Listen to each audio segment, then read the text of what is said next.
کسی نہ کسی طرح انڈے اڑا ہی لیتی تھی۔ خصوصاً سردیوں میں تو انڈے کے نام سے ہی اس کی آنکھوں میں مخصوص ندیدہ پن نظر آنے لگتا۔ راشو کے ادھر ادھر ہوتے ہی وہ جھٹ پٹ 2 انڈے فرائی کر کے پراٹھے پر رکھ کر کھا جاتی۔ بعد میں اکثر راشو نادیدہ چور کو بددعائیں اور کوسنے دیتی نظر آتی اور کنستر کی جگہ بدل دیتی، مگر معاملہ جوں کا تو رہتا، اس میں رکھے انڈوں کی تعداد اس کی گنتی سے کم ہی رہتی۔ آج تو اکٹھے راشو کی 2 صحت مند مرغیاں اور 1 مرغا ذبح ہوا تھا، سو اس کا افسردہ ہونا لازمی تھا۔ دادی اماں نے اسے کپڑوں کا لالچ دے کر بہلا لیا تھا۔ نورین، تھوڑے سے آلو بھی سالن میں ڈال دینا۔ راحیل کی قمیص پر کڑھائی کرتے ہوئے انہوں نے نورین کو نیا حکم دیا تو وہ سر ہلا کر رہ گئی اور نعمت خانے میں رکھی ٹوکری سے آلو نکالنے چلی گئی۔ چھوٹی چچی بھی دادی کے پاس آ کر بیٹھ گئیں۔ کتنی خوبصورت بیل ہے اور رنگ کتنے بھلے لگ رہے ہیں اس قمیص پر۔ انہوں نے تعریفی نگاہ سے قمیص کے ڈیزائن کو دیکھا تو چشمے کو ناک پر درست کرتے ہوئے دادی اماں تیز تیز ٹانکے لینے لگی۔ منو مٹی اور گرد میں لتڑا ہوا باہر سے آیا اور سیدھا ماں کی گود میں گھس گیا۔ عائشہ نے 3-4 دھموکے اس کی پیٹھ پر لگاتار جڑے تو دادی اماں کو غصہ آ گیا۔ انہوں نے منو کو اپنی طرف کھینچ لیا۔ کیسی ماں ہو تم؟ کس بے دردی سے مار رہی ہو؟ جیسے لوہے کا بنا ہو۔ آپ ہی سنبھالیں اپنے لاڈلوں کو، میری جان مفت میں کھاتے رہتے ہیں، ایک سانس بھی سکون کا نہیں ہے میرے لیے۔ ساری دنیا خوش ہے، بس یہ دکھ صرف میرے لیے ہے۔ عائشہ زور زور سے رونے لگی۔ منو ماں کو روتے دیکھ کر پریشان ہو گیا اور دادی کی گود سے سر اٹھا کر تکنے لگا۔ عائشہ روتی ہوئی اندر چلی گئی۔ زبیدہ پیار سے پوتے کے بال سہلانے لگی، ان کی اپنی آنکھیں بھی بھیگ رہی تھیں۔ کچھ دیر میں منو بالکل بھول بھال گیا اور دوبارہ باہر بھاگ گیا۔ راحیل لا تعلقی سے دیکھتی رہی، اس نے بالکل دخل دینے کی ضرورت نہیں سمجھی تھی۔ مغرب کا وقت تھا۔ نورین سالن کا پتیلا اتار کر گرم مسالہ پیس رہی تھی۔ رضوانہ آٹے سے نبردآزما تھی۔ دونوں نے مل کر روٹیاں پکائیں۔ مغرب کی نماز کے بعد جرار گھر میں داخل ہوا۔ تھکن اس کے چہرے سے عیاں تھی۔ آم کی پہلی فصل آج ہی اتری تھی، اسی سلسلے میں وہ سارا دن مصروف رہا تھا۔ اس کے پیچھے پیچھے فضل دین آموں سے بھرے تھیلے اٹھائے ہوئے تھا جو عاکفہ نے فوراً اس سے لے لیے تھے۔ جرار زبیدہ بیگم کی چارپائی پر بیٹھ گیا۔ رضوانہ نے پہلے اسے چائے بنا کر دی۔ اس نے چائے پی کر خالی پیالی رضوانہ کو پکڑائی اور غسل خانے کی طرف مڑ گیا، جہاں عاکفہ اس کے دھلے کپڑے استری کر کے پہلے ہی کمر بند ڈال کر لٹکا چکی تھی۔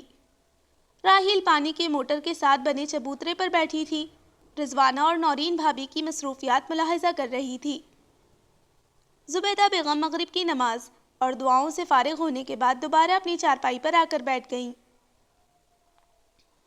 غیر مرئی چیز پر نگاہ جمائے راحیل کو دیکھ کر ان کے دل کو کچھ ہوا اور انہوں نے آواز دے کر اسے اپنے پاس بلا لیا۔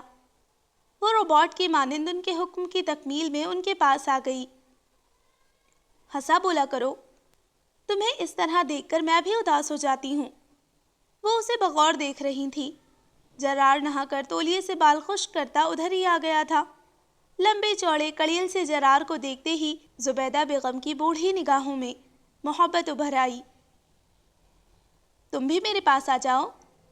جرار کے لیے ان کی شفقت امٹ پڑی تھی۔ وہ آج کے دن کی رودات سنانے لگا۔ راحیل نامحسوس انداز میں اٹھ کھڑی ہوئی۔ جرار لبوں کو کچلتے ہوئے اسے اندرونی کمرے میں غائب ہوتا دیکھ رہا تھا۔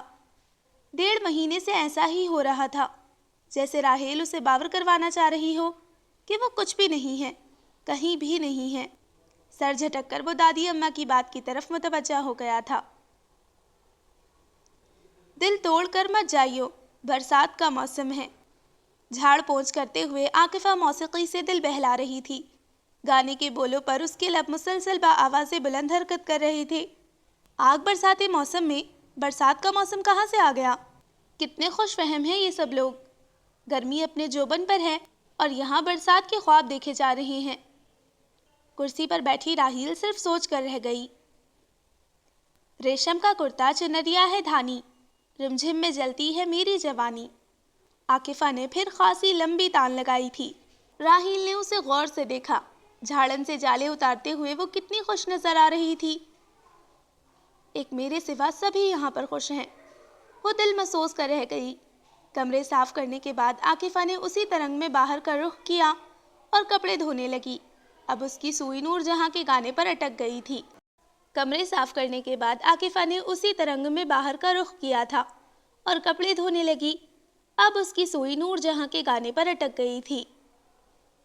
آئے ہو ابھی، بیٹھو تو صحیح، جانے کی باتیں جانے دو۔ فضل دین کو اندر آتا دیکھ کر اس کی زبان کو بریک لگ گیا تھا۔ رضوانہ نے بے دھیان کھڑے فضل دین پر پانی کی بالٹی بھر کر اچانک ڈالی تو وہ بیچارہ ہڑبڑا کر رہ گیا۔ رضوانہ اپنی کارروائی سے بہت خوش تھی۔ اب دیکھنا بارش ہوگی، وہ پورے وثوق سے بولی۔ فضل دین الٹے قدموں واپس ہو گیا اور جا کر زبیدہ بیگم سے شکایت کر دی۔ تھوڑی دیر بعد راحیل نے دیکھا کہ رضوانہ سر جھکائے چپ چاپ دادی کی ڈانٹ ڈپٹ سن رہی ہے۔ ان کے منظر سے ہٹتے ہی وہ عاکفہ کی طرف دیکھ کر ہنسنے لگی۔ رضوانہ کا اگلا نشانہ نورین بھابی بنی۔ وہ چھت پر پانی کی بالٹی بھر کر پہلے ہی رکھائی تھی۔ جو ہی وہ سامنے آئی، رضوانہ نے اوپر سے پانی اس پر پھینک دیا۔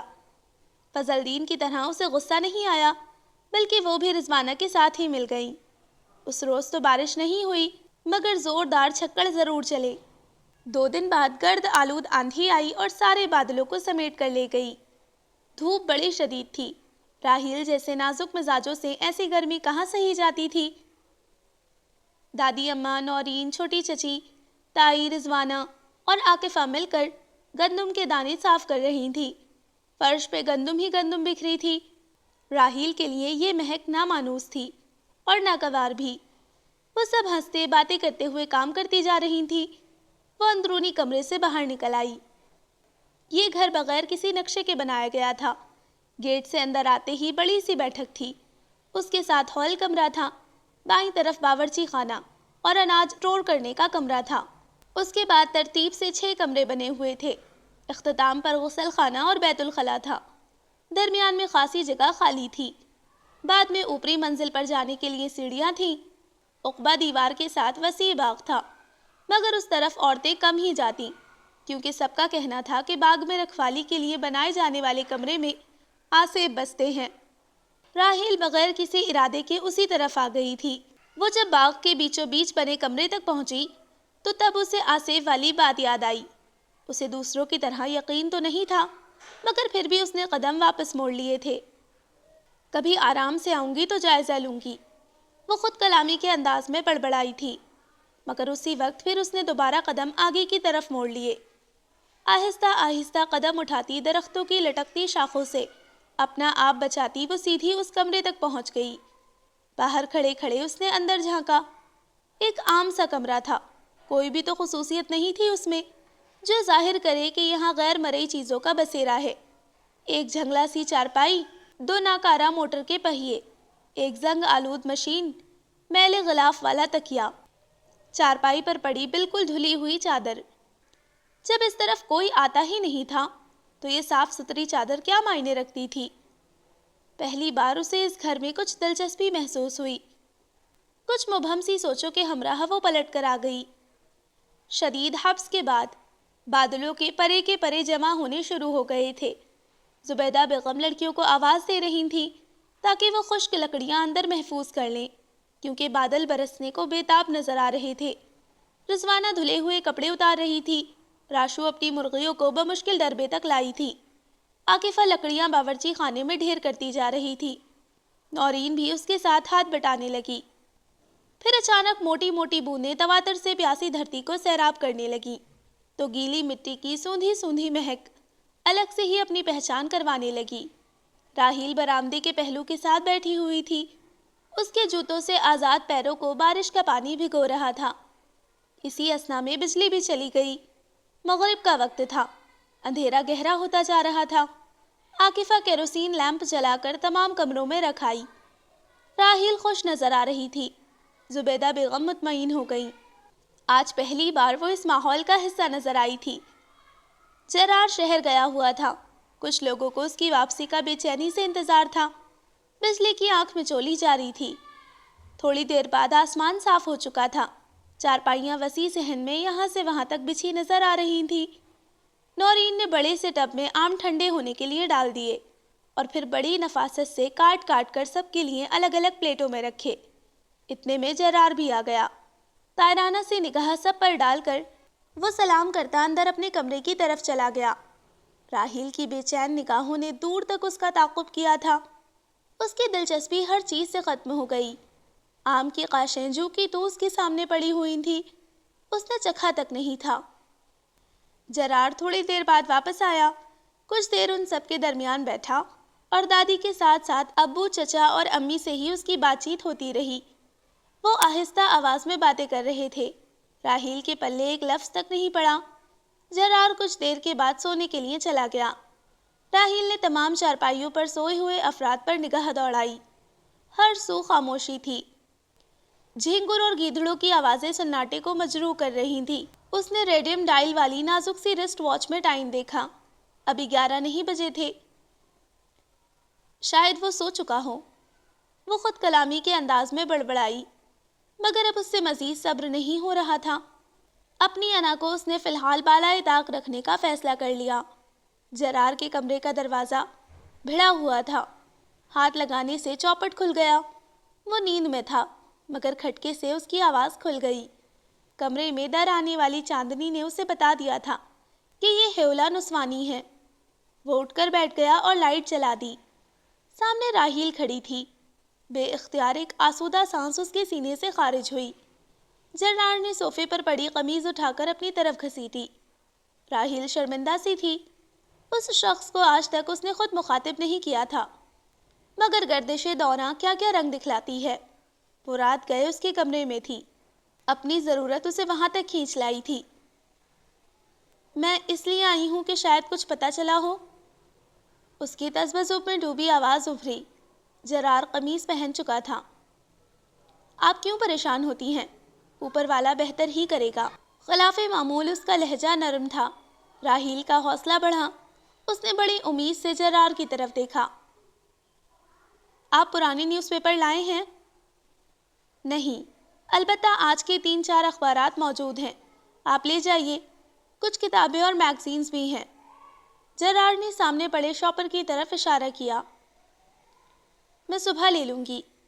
اس سے صبر تو نہیں ہو رہا تھا، مگر اس وقت مناسب نہیں لگ رہا تھا۔ اس وقت کیوں نہیں؟ وہ سب کچھ جانتے ہوئے بھی پوچھ رہا تھا۔ وہ اسی خاموشی سے باہر نکل آئی۔ 2 آنکھیں چادر کی جھری سے بغور اس کا جائزہ لے رہی تھیں۔ جرار نے دروازہ بند کیا اور قمیض اتار کر پنکھے کے آگے لیٹ گیا۔ کمرے میں ابھی تک راحیل کی خوشبو رچی محسوس ہو رہی تھی۔ دونوں ہاتھوں کا تکیہ بنائے وہ چت لیٹا چھت کو دیکھ رہا تھا۔ ایک تلخ سی مسکراہٹ نے اس کے لبوں کا احاطہ کیا تھا۔ صبح جب اس کی آنکھ کھلی تو سب ناشتے سے فارغ ہو چکے تھے، سوائے اس کے۔ وہ منہ ہاتھ دھو کر غسل خانے سے باہر آئی اور اپنا تولیہ اسی وقت تار پر پھیلا دیا۔ اپنی ذاتی اور عام استعمال کی تمام چیزیں اس نے یہی منگوا لی تھیں۔ اس کی کنگھی، تولیہ، صابن اور دیگر چیزیں الگ تھیں۔ پہلے دن جب وہ یہاں آئی تو منہ دھونے کے بعد جب اسے تولیہ پیش کیا گیا تو اس نے عجیب سی نگاہ سے عاکفہ کو دیکھا اور سوری کہا۔ پھر اس نے ٹشو پیپر سے اپنے چہرے کو صاف کیا۔ اس کے پاس انواع و اقسام کی کریمیں، لوشنز، شیمپوز اور جانے کیا کیا الا بلا تھا۔ عاکفہ نے دیکھا تو بطور خاص رضوانہ اور راشو سمیت نورین بھابھی کو بھی بتا دیا۔ راحیل کے خوبصورت ہاتھ پاؤں اور کھلی کھلی سی رنگت کے لیے اس کی نگاہ میں رشک و ستائش کی چمک صاف محسوس کی جا سکتی تھی۔ خود ان سب کے ہاتھ پاؤں اس کے مقابلے کتنی گہری رنگت کے تھے۔ برتن مانجھ مانجھ کر ہاتھوں کی ساری نرمی اور نزاکت زائل ہو گئی تھی۔ یہی حال پاؤں کا تھا۔ پھٹی ایڑیاں، بدرنگ ناخن اور خاکستری جلد، کاموں میں ہر وقت مصروف رہنے کے باعث اپنے اوپر توجہ دینے کا وقت ہی کہاں تھا کسی کے پاس۔ اس دن کے بعد سے کسی نے بھی راحیل کو اپنا تولیہ دینے کی حماقت نہیں کی۔ البتہ جرار سے اس کا تولیہ استعمال کرنے کی غلطی ضرور ہو گئی تھی۔ وہ حسب معمول شام کو واپس آنے کے بعد غسل خانے میں چلا گیا تھا۔ تار پہ لٹکا تولیہ اس نے اتار کر ہاتھ میں پکڑا ہوا تھا۔ وہ نہا کر نکلا تب راحیل نے اپنا تولیہ اس کی گردن میں دیکھا۔ تنفر اور تحقیر کی ایک لہر اس کے اندر اٹھی تھی، جس نے پل میں ہی اسے غصہ دلا دیا تھا۔ جرار نے اسی طرح تولیہ دوبارہ تار پر پھیلا دیا۔ راحیل نے بڑی تیزی سے آ کر تولیہ تار سے اتار کر نیچے مٹی میں پاؤں سے بڑی قوت سے مسلا۔ تب جرار کو پتہ چلا کہ کیا معاملہ ہے۔ اس نے بڑی مشکل سے اپنا غصہ ضبط کیا کیونکہ دادی اماں اسے ملتجی نگاہوں سے دیکھ رہی تھی۔ اس روز راحیل سرے شام ہی کمرے میں بند ہو گئی اور 1000 منتوں کے باوجود کھانا نہیں کھایا۔ غصہ تو جرار کو بھی آیا تھا، مگر اس نے راحیل کی طرح تماشا بننا گوارا نہیں کیا۔ دوسرے روز اس نے نیا تولیہ راحیل کو لا دیا۔ اس بات پر کافی روز ہلکی ہلکی سرگوشیاں ہوتی رہیں جو اسے اپنا مستقبل ابھی سے دکھا رہی تھی۔ نورین نے اس کے لیے تازہ چائے بنائی۔ آج ڈبل روٹی، جیم اور مارجرین بھی ناشتے میں موجود تھا۔ راحیل کی استفہامیہ نگاہوں کے جواب میں نورین بھابی نے وضاحت کی، جرار کل لایا ہے، بڑی اماں نے کہا تھا۔ وہ چینی کے نفیس سے کپ میں اس کے لیے چائے انڈیل رہی تھیں۔ راحیل نے سلائس کے کنارے کو محض دانتوں سے کتر کر چھوڑ دیا۔ اس کا بالکل بھی کھانے کو جی نہیں چاہ رہا تھا۔ نورین جو کی تو سب چیزیں اٹھا کر فریج میں رکھائی۔ رضوانہ اور عاکفہ کپڑے دھو رہی تھیں۔ میلے کپڑوں کا پورا ڈھیر تھا۔ عاکفہ بڑی تندھی سے جرار کی سفید بنیان پر برش رگڑ رہی تھی۔ نورین اگر راحیل کے اتارے جانے والے کپڑے بھی اس کے پاس رکھ گئی تھی۔ رضوانہ نے کچھ سمجھانے والی نگاہوں سے عاکفہ کی طرف دیکھا۔ قمیض کی سلائی اور رنگ کتنا پیارا ہے، وہ بولی تو رضوانہ اسے گھورتے ہوئے بالٹی میں اور پانی ڈالنے لگی۔ ہاں، لگتا ہے کسی مہنگے درزی نے سیا ہے۔ کون سا پیسوں کی کمی ہے چچا کے پاس؟ اس کا لہجہ ہر جذبے سے آری تھا۔ عاکفہ اب جرار کا کرتا دھو رہی تھی۔ کچھ دیر بعد راشو بھی ان کے پاس آ گئی۔ وہ تینوں کپڑے دھونے کے ساتھ ساتھ فراٹے سے باتیں بھی کر رہی تھی۔ راحیل ان سے قدرے فاصلے پر برآمدے میں رکھی لوہے کی کرسی پر بیٹھی جرار کے لائے اخبارات غور سے پڑھ رہی تھی۔ اس کی مطلوبہ خبر کہیں پر نہیں تھی۔ زبیدہ بیگم کو آج کچھ زیادہ ہی گرمی لگ رہی تھی۔ وہ اندر کمرے میں ہی تھی۔ عائشہ چچی جانے کہاں تھی؟ منو 2 بار ان کا پوچھ چکا تھا۔ یکدم راحیل کی توجہ ایک اجنبی سی آواز سے ہٹ گئی۔ عاکفہ، رضوانہ اور راشو تینوں اچانک کپڑے چھوڑ کر اندر چلی گئی تھیں۔ نورین بھابی بھی متفکر سی تھی۔ وہ بھی اخبار چھوڑ کر ان کے درمیان آ گئی۔ عائشہ چچی چارپائی پر عجیب سے انداز میں پڑی تھی۔ ان کا جسم ایٹھا ہوا سا لگ رہا تھا۔ ہاتھ پاؤں مڑے ہوئے تھے۔ گلے سے مسلسل خڑخڑاہٹ سے مشابہہ آواز نکل رہی تھی۔ تائی ان کے منہ میں چمچے سے پانی ڈالنے کی ناکام کوشش کر رہی تھی، کیونکہ تمام پانی منہ میں جانے کے بجائے باچھوں کے کنارے سے باہر نکل رہا تھا۔ راحیل کو ان کی آنکھیں دیکھ کر جھرجھری سی آ گئی۔ اف، کیسی سرخ انگارہ آنکھیں تھیں، جیسے شعلے دہک رہے ہوں۔ کسی کو بھیجو، مولوی صاحب کو بلا کر لائے۔ زبیدہ بیگم کے ہاتھ میں تسبیح تھی۔ وہ چاروں قل پڑھ پڑھ کر ان پر پھونک رہی تھی، مگر عائشہ چچی کی حالت جوں کی توں تھی۔ انہیں کیا ہوا ہے منو؟ راحیل نے روتے ہوئے منیر احمد سے پوچھا، جسے پیار میں سب منو کہتے تھے۔ میری امی پر جن آتے ہیں راحیل باجی۔ منو ساتھ ساتھ الٹے ہاتھ کی پشت سے اپنے آنسو بھی صاف کرتا جا رہا تھا۔ بڑے شاہ صاحب کہتے ہیں میری امی کا جن بہت خطرناک ہے، کیونکہ جب جن آتا ہے تو امی ہر چیز توڑ پھوڑ کر رکھ دیتی ہیں، خود کو مارتی ہیں۔ وہ توجہ سے سن رہی تھی۔ فضل دین مسجد سے مولوی صاحب کو بلا کر لایا تھا۔ وہ کرسی عائشہ کے سرہانے ڈالے بیٹھے دم کر رہے تھے۔ عائشہ بستر سے اٹھ کر مولوی صاحب کو مارنے کی کوشش کر رہی تھی۔ نورین، رضوانہ، عاکفہ اور راشو نے بمشکل تمام عائشہ کو قابو کر رکھا تھا۔ آزاد ہونے کی کوشش میں ان کا جسم بل کھا رہا تھا۔ مولوی صاحب دم کرنے کے بعد اٹھ کھڑے ہوئے تو عائشہ کو چھوڑ دیا گیا، مگر پھر کیا تھا؟ وہ پیچھے سے مولوی صاحب پر پل پڑیں۔ ان کے حلق سے خردری مردانہ آواز نکل رہی تھی۔ تو اسے چھوڑ کر کیوں گیا تھا؟ بول اکمل، میں تجھے نہیں جانے دوں گا۔ عائشہ نے پوری قوت سے مولوی صاحب کا بازو پکڑ لیا تھا۔ اسے چھڑوانا دشوار ہو رہا تھا۔ 18-19 سالہ مظہر الحق اس صورتحال سے بری طرح ہراسا نظر آ رہا تھا۔ ایک عورت جس پر جن چڑھا تھا اسے اکمل سمجھ رہی تھی۔ کتنے جتن کرنے کے بعد مظہر الحق کو رہائی ملی تو وہ کمان سے چھوٹے تیر کی مانند مسجد کی طرف بھاگا تھا، جو چند قدم کے فاصلے پر ہی تھی۔ دادی اماں منہ پر دوپٹہ ڈال کر رو رہی تھی۔ عائشہ اب چت لیٹی چھت کو گھور رہی تھی۔ ان کی اس نگاہ میں پہچان کی کوئی رمق نہیں تھی۔ عائشہ کی سب سے بڑی جٹھانی مسرت کی کیفیت بھی ساس سے مختلف نہیں تھی۔ منو الگ الگ سہما ہوا سا تھا۔ راحیل آج اندر کمرے میں سوئی تھی۔ دن میں بھی 2-2.5 گھنٹے کی نیند لے لی تھی۔ اب کروٹوں پر کروٹیں بدل رہی تھی۔ تمام کھڑکیاں کھلی ہوئی تھیں، البتہ دروازہ اس نے خود بند کیا تھا۔ گھٹن سی محسوس ہو رہی تھی۔ سرہانے پڑا دوپٹہ شانے پر ڈال کر وہ بستر سے نیچے اتر آئی اور کھلی کھڑکی سے باہر جھانکنے لگی۔ چاند کی ہلکی ہلکی سی روشنی پھیلی تھی۔ گھنے درخت بھوتوں کی مانند نظر آ رہے تھے، بدہیت اور بدوضع۔ وہ چوکھٹ پر بازو رکھ کر آگے ہو گئی۔ عقبہ دیوار کی سمت اسے کوئی سایہ پل بھر کے لیے نظر آیا۔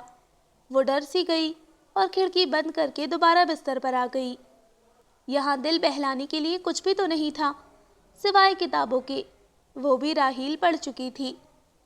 تمام دن وہ بور ہوتی رہتی، نہ کوئی دوست تھا اور نہ ہی کوئی ہمراز۔ کس سے وہ حکایت دل بیان کرتی؟ عاکفہ اور رضوانہ جرار کے ساتھ قصبے کے بازار جا رہی تھیں۔ دادی اماں نے راحیل کے نانا کرنے کے باوجود زبردستی 500 کا نوٹ اس کی پرس میں ڈال دیا۔ وہ تو بازار بھی نہیں جانا چاہ رہی تھی۔ زبیدہ بیگم نے اسے راضی کیا۔ عاکفہ اور رضوانہ بہت خوش لگ رہی تھیں۔ نورین بھابھی اور راشو نے بھی اپنی اپنی مطلوبہ چیزوں کی لسٹ اسے دے دی تھی۔ راحیل بھی تیار ہو کر آ گئی تھی۔ دوپٹہ بمشکل اس کے سر پر ٹکا ہوا تھا۔ جرار کی نگاہوں سے ناپسندیدگی عیاں تھی۔ زبیدہ بیگم نے اپنی کڑھائی والی چادر نکال کر راحیل کو دی۔ بیٹی، اسے اچھی طرح اوڑھ لو، ہمارے یہاں عورتیں کھلے سر کے ساتھ باہر نہیں جاتی۔ راحیل کو سخت ہدک کا احساس ہوا، مگر وہ واپس بھی نہیں جا سکتی تھی۔ سب اسے ہی دیکھ رہے تھے۔ اس کی گوری رنگت میں خفگی کی سرخی بھی شامل ہو گئی، مگر جرار نے چندہ اہمیت نہیں دی۔ وہ گاڑی میں بیٹھی تو جرار نے اسے سنانے کے لیے اونچی آواز میں کہا، یہاں رہ رہی ہیں تو ہمارے طریقوں کے مطابق چلنا پڑے گا۔ اس نے پوری توجہ شیشے سے باہر نظر آنے والے مناظر پر مرکوز کر دی۔ عاکفہ اور رضوانہ اپنی باتوں میں مگن تھی۔ راحیل کو ایسا محسوس ہوا کہ اس کی آنکھیں بھیگ رہی ہیں۔ 2.5 مہینے پہلے اس نے تصور بھی نہیں کیا تھا کہ کبھی اسے یہاں آنا اور اس طرح سے رہنا بھی پڑے گا۔ نورین اور ایوب کی شادی میں وہ ماما کے ساتھ ایک دن کے لیے مارے باندھے آئی تھی اور سخت بیزار ہو کر رہ گئی تھی، اور اب 2.5 مہینے سے وہ طعن کرہن اس قید کو برداشت کر رہی تھی۔ اس نے پلکوں پر چمک اٹھنے والی نمی کو فوراً دوپٹے میں جذب کر لیا۔ زبیدہ بیگم کی چادر سے ملے جلے عطر کی خوشبو آ رہی تھی، جو اس کی حصے شامہ کے لیے ایسی خوشگوار نہیں تھی۔ بازار بھی کیا تھا، چند دکانیں ہی تھیں جن میں ضروریات زندگی کی ہر چھوٹی موٹی چیز دستیاب تھی۔ آدھے گھنٹے میں پورے بازار کو گھوم پھر کر دیکھا جا سکتا تھا۔ رضوانہ نے کپڑوں کے کئی تھان نکلوائے ہوئے تھے، اتنے ڈل سے بھدے رنگ تھے۔ راحیل کو ذرا بھی دلچسپی محسوس نہیں ہوئی۔ بھلا اس نے ایسے کپڑوں کی خریداری کب کی تھی؟ اس کی وارڈروب میں تو ایک سے ایک نفیس، خوش رنگ اور عمدہ لباس موجود تھے۔ جرار نے بھی ایک زنانہ سوٹ کا کپڑا خریدا، یہ لون کا سفید اور کالے رنگ میں۔ اس دکان کا سب سے اچھا کلر اور کپڑا تھا۔ راحیل نے خود تو کچھ نہیں خریدا، البتہ انہیں دیکھتی رہی۔ اچھی خاصی دیر ہو گئی۔ جرار نے انہیں کولڈ ڈرنک پلوائی تھی۔ واپسی پر جب وہ گاڑی سے اتر کر جانے لگی تو جرار نے کپڑوں کا شاپر اس کی طرف بڑھایا تھا۔ یہ آپ کے لیے ہیں، دادی اماں نے مجھ سے کہا تھا کہ راحیل کو ضرور کپڑے لے کر دینا۔ میرے خیال میں اس کا پرنٹ بہت اچھا ہے۔ تم ہوتے کون ہو یہ فیصلہ کرنے والے کہ اس کا پرنٹ اچھا ہے یا برا؟ وہ منتظر نگاہوں سے اسے دیکھ رہا تھا۔ راحیل نے کپڑے لے تو لیے تھے، مگر اس کی نگاہیں کچھ اور ہی کہہ رہی تھیں۔ وہ کندھے اچکا کر رہ گیا۔ وہ اندر آئی تو خواتین کو خبر ہو چکی تھی کہ جرار نے راحیل کے لیے کپڑے لیے ہیں۔ مزید حیرت کی بات یہ تھی کہ اس نے لے بھی لیے تھے۔ رضوانہ اور عاکفہ نے یہ اطلاع نشر کرنے میں بڑی جلدی دکھائی تھی، کیونکہ راشو اور نورین بھابھی کے ساتھ ساتھ عائشہ چچی کے چہرے پر بھی ایک معنی خیز مسکراہٹ پھیلی ہوئی تھی۔ تائی مسرت کی آنکھوں میں آج کوئی خدشہ نہیں تھا۔ زبیدہ بیگم بھی مطمئن نظر آ رہی تھی۔ کل کاٹ کر میں سی دوں گی،